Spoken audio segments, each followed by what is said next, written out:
Hello, welcome to this Mindset Monday right after Thanksgiving. I hope everybody has been having a wonderful weekend and preparing for a peaceful Thanksgiving. I know holidays can be crazy, but they really don't need to be. I am so sorry about the loud noises, you guys. I am going to start using these Mindset Mondays as a dual purpose. So I'm going to be using them for my child care business coach podcast. So if you are a listener, thank you for joining me on the Child Care Business Coach podcast. My name is Evelyn Knight.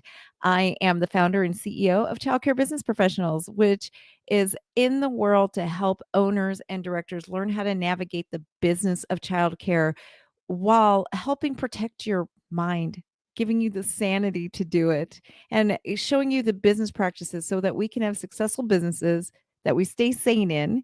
And we also do what is best for the children, putting them absolutely first, always. I'm also a child care center owner myself. So I do have the real life hands on experience. So, welcome. Today, I want to talk about gratitude and thankfulness. And right now, it is the week of Thanksgiving, and Thanksgiving has become one of my favorite holidays. It didn't always, I've always loved it, but favorite wise, maybe not. But I love holidays. I love bringing joy to people's lives. I love cooking. So, as you can imagine, Thanksgiving is a great holiday for me because I get to make people happy by cooking for them. And I'm a really good cook. So, it works out very well. I literally will cook now for the next 4 days. I'm off this week and I will literally cook for days and days and days. And I love it.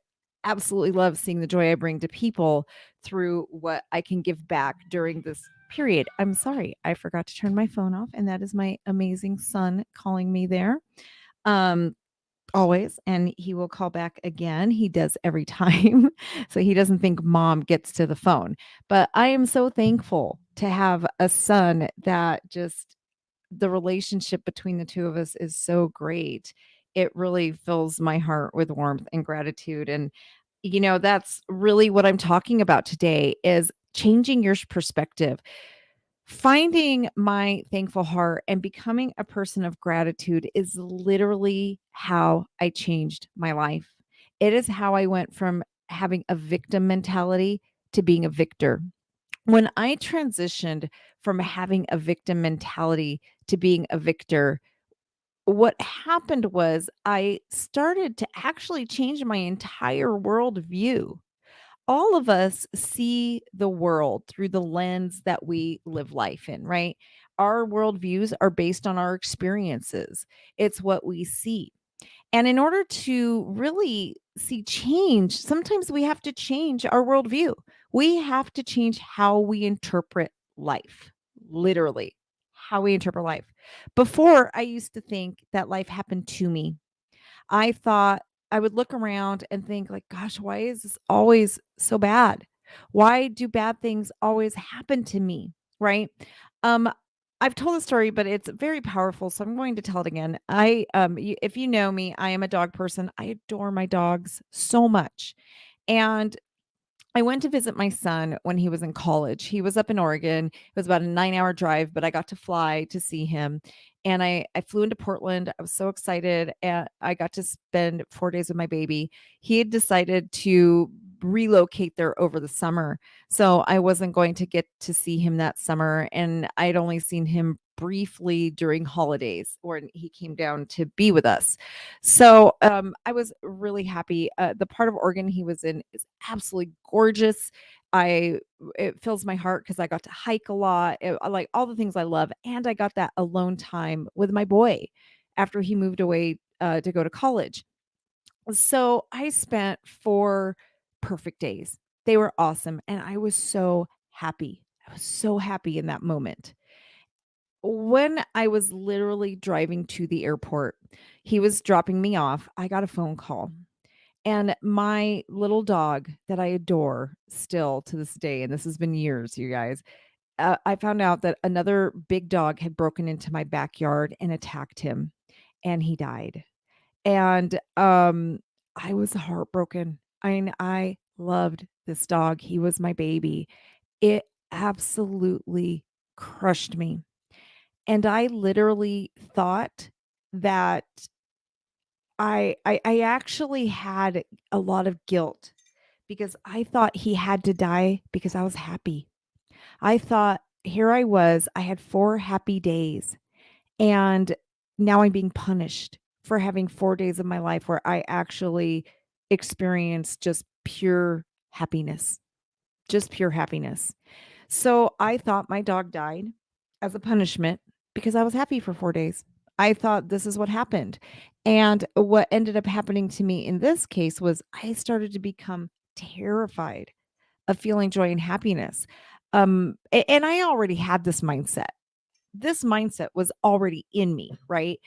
But now I felt like my dog dying was validation that I'm not allowed to be happy. And I really just had this negative mindset, right? And I didn't understand or come from a place of abundance in life. I came from a place of scarcity. What I've come to learn over the years since then, and really breaking free from being that person who is a victim and who life happens to me. I've learned that there's two different types of people in this world. There's people who see the world from a lens of abundance. Their worldview is a lens of abundance. And then there's a second type of people that their worldview is one of scarcity. So people who are entitled, who complain all the time, who basically see life as happening to them, come from a worldview of scarcity. So if this is you, you go around, you walk, somebody calls in, right? And the first thing you think is, "Ugh, why are they doing this to me? They're always calling in. This is always happening. Someone's always sick. Something's always got to happen. Of course. What else is going to happen today? It's Monday. Something's got to go wrong today, right? Of course, this is going to happen right before Thanksgiving. I mean, it's just my luck." Those are the kind of thoughts when you have a scarcity mindset. Or you might think something like, well, my clients really can't afford what I charge. That's why I don't have enough clients. Or you might think, I can't pay high enough for quality teachers. So I don't have enough staff as it is. Plus, I can't pay high enough. So the staff I have suck. Right. So those are the kind of thoughts that run through your mind when you have a scarcity mindset. Or you think that there is a limit to how much money is out in the world. You might think to yourself, like, "Ugh, this is all I have. So I've got to really save." And you might hoard no matter how much you feel like you've got to hoard, or this is all there is, right? You think, like, this is it. That is what it is. Um, my paycheck is all the money I'm capable of making, basically. That's all there is. So that is how I used to think, that this is just as good as it gets, right? This is just life. This is how it's just life. That's what I thought. And I would say all the time, well, this is just part of being in the world. You got to adapt and adjust and accept the fact that life is hard and roll with it. When you start seeing the world from a lens of abundance instead of scarcity, everything starts changing. You start realizing that things like money is fluid. Money comes and goes. It does go, right? I've been bankrupt. I've been bankrupt completely, but I built it back up. Did you know that Elon Musk has gone from being a billionaire to losing all his money? He went bankrupt. He went completely bankrupt and then became a billionaire again 2 times. And that's because he has an abundance mindset. And what it is that for people who have a scarcity mindset, they're always thinking that there's a limited amount of resources, but that's everything. There's a limited amount of love in this world. There's a limited amount of happiness, right? And that's how I thought. I thought, okay, reached my limit of being happy. So now something horrible has to happen to drag me back down, right? And I saw the lens from this really negative mindset. So I started practicing gratitude. I started forcing myself to see the good in everything. And I mean everything, right? Everything. I started to focus on really looking at the abundance that life is. And I realized that there is a never ending supply of everything I need in this world. It's just how I viewed it. I can be as happy as I choose to be, right? Life still happens. Life is 50% good and it's 50% bad. I get to choose the 50% I'm going to focus on, and that is the key. And gratitude is what can really, really unlock that. It's really the secret sauce. When my husband died, that being the biggest thing in my life that's happened to me, it really challenged everything I believed in the person I'd become, because I had already become this new person. I had already transformed from the victim to the victor after he died. And there were times when I would lay in my bed and think, okay, you've done this work. You've built yourself back up. You were diagnosed with a neurological disease and you beat the mindset that made you agoraphobic for a while, right? And so I would tell myself, like, you can do this again. You can pick yourself back up. But it was so big and heavy. I didn't know how I was going to pick myself back up. I didn't know what I was going to do.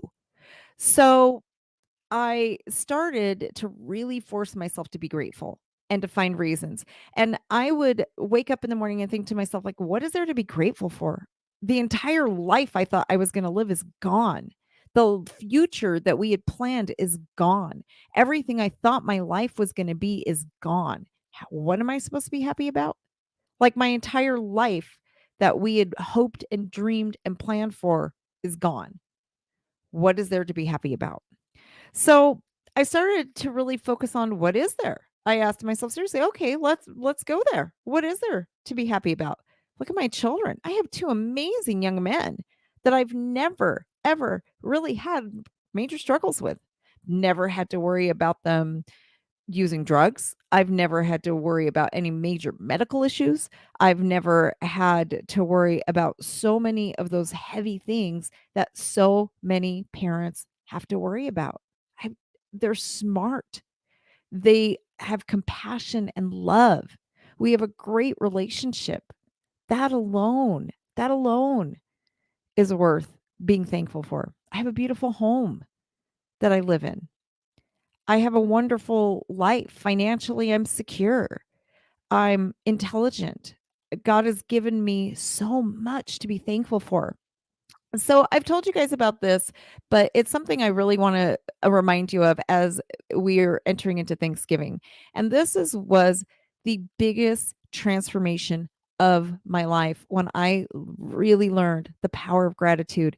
And I learned this power not even 2 years ago when I was trying to bounce back after my husband's death.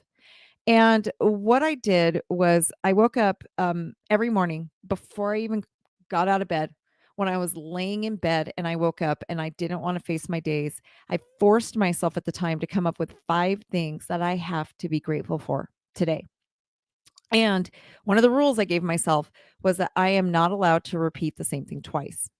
So being when we talk about gratitude and we do the 30 days of Thanksgiving, it's easy, you guys. It is so easy because we always like, I'm thankful for my home. I'm thankful for my children. And you might name them one by one, right? I'm thankful for Bronson. I'm thankful for Ronan. I'm thankful for my staff. And it's really easy to have these frivolous things that we're thankful for.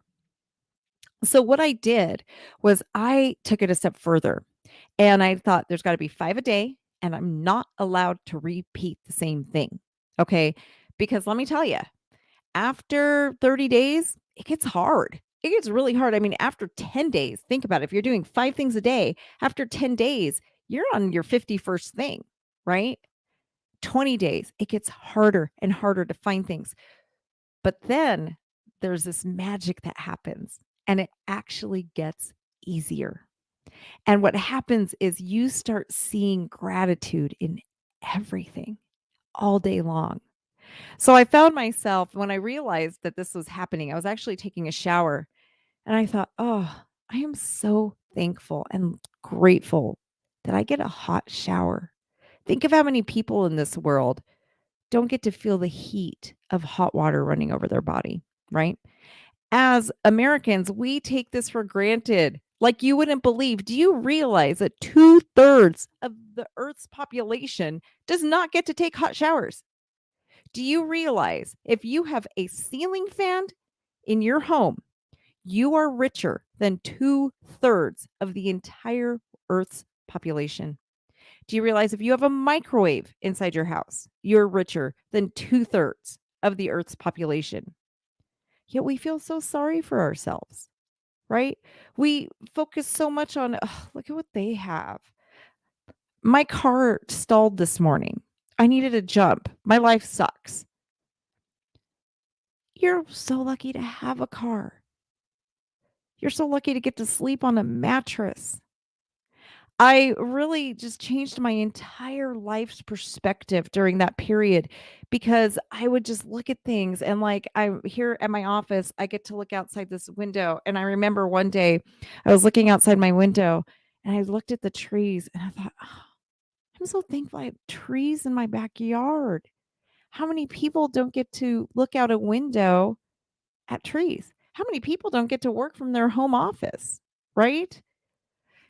It just made me see blessings in everything, everywhere I looked. Suddenly, I just saw the world from this whole new lens. And instead of focusing on that 50% of life that is negative, I became so obsessed with focusing on the 50% of life that is positive that I couldn't help but be joyful. I realized, like, wow, my life is so incredibly blessed. It is so blessed. And it really just revealed to me, like, wow, God loves me so much. I have so much that I can even afford to buy earrings. Do you know how many people in this world can't afford to buy something as frivolous as this? 2/3 of the Earth's population. So I was able to look at my life and realize, yes, I lost my husband, but I had 30 amazing years and we built a life together and had two amazing children. And I have such great memories. When people, ironically, a couple, like 2 weeks ago, I was talking to somebody and we were talking about me losing my husband. And she said, "Well, you don't seem too shaken up about it." And I thought, I'm really, I am. I mean, there's times yesterday was there's things that trigger me and really shake me up. But for the most part, I'm just so filled with gratitude with the life I had. The fact that I did. I obtained what everybody in the world wishes they had, right? I had love in my life. So I've really been able to shift and look at life from a point of view of what I have instead of what I lost. The gift that I had for 29 years instead of what I lost for the next 29. And when I started seeing life from that perspective on how blessed I am to have had him in my life, it really changed how I approach it, how I approach his death even. And now I love to talk about him and we laugh and tell stories and it doesn't bother me. There's certain things that trigger me. Yesterday, my son and I went to sushi and that really triggered me. And that's sometimes when the sadness and the melancholy, it's crazy just looking at an item on a menu and remembering him order that item was so triggering for me. But on the other hand, I'm so thankful that I have that memory, right? It's how I choose to see it. Am I going to let the sorrow overcome me because I don't ever get to hear him order a Buckley on a menu again? Or am I going to smile because I have the memory? I get to choose that I get to choose. And even when my Jack died, it's same thing, right? I was just wallowing in my own self-pity instead of thinking about how blessed I was to have such an amazing dog, right? So it's the difference in perspective. And it has absolutely changed my life. It absolutely changed who I am because it really made me realize how full my life is and how big it can be if I allow it to be. If I start limiting me, that is my choice. If I see what I've lost, that is my choice. But I can look back at how much I have. I can cherish the memories. I get to choose if I'm going to live in joy or in bitterness. And a heart of gratitude is where it all starts. For those of you who are women of faith and gentlemen of faith, gratitude is what God gives us to bring us freedom in life. God calls us to start everything with thanksgiving. If you read Psalms 100, enter into his gates with thanksgiving and into his courts with praise. If you look at the Lord's Prayer, all of it is starting with thanksgiving, right? It's for thankfulness. Um, I was actually looking at the story of Jonah. Jonah got swallowed in a whale. He got swallowed by a whale, okay? And for those of you, my pastor was talking about this yesterday. For those of you who believe that the Bible's just full of analogies, it really happened, and actually, there's accounts of several people, if you Google it, several people have been swallowed by whales, and they've been, like, literally spit up by whales. It happens, and people are actually trained on how to save people from this. But one of the things that my pastor had pointed out yesterday when we were talking about Jonah and the whale, if you look at Jonah 2, 9 through 10, um, he was swallowed by a whale and spit out. Pretty horrific, right? And the first thing he did is he praised and thanked God. He thanked God. He came from a place of thanksgiving. He changed his attitude before he got swallowed by the whale. And before all of that happened, the reason he even got put there was because he was having a scarcity mindset. He was coming from a place of anger and bitterness and scarcity, right? But as soon as he got spit up by that whale, he changed his attitude and had thoughts of abundance. If you look at King David, who wrote most of the Psalms, his whole attitude is one of abundance. We read it all the time, even in the Psalms that he's crying out to God. He always ends with thanksgiving. He always understood and recognized the greatness that God is and who God is through his amazing power. So, gratitude is the key to change. Gratitude is what can make and break you. It can literally change your life. So, as you go into this Thanksgiving season, make sure that as you're looking at all the people you have to feed and the stress and all these things, realize you're creating that stress. You're creating it. It doesn't have to be that way. And be thankful for that you have it. What would the alternative be? Would you rather be sitting alone? When I look at my children, right, how many people could be irritated, the phone calls and the nonstop, and I could like, oh gosh, they just never leave me alone. Or I could look at it from the perspective of, like I started this video. I'm so thankful that my children love me so much that they call me every morning, that they want to talk to me, that I'm in their lives. I get to choose how I see everything. I'm cooking for over it's actually kind of small for me, but it's over a dozen people on Thursday. And normally we're in the 20s, so it's kind of small. I could complain and decide, like, oh gosh, I got to cook for all these people. But no, I'm going to come from a place of gratitude because I'm so thankful that I have so many people that I can pour my love out into, that I get to bless them with a wonderful Thanksgiving. Have a wonderful day, everybody, and have a great week.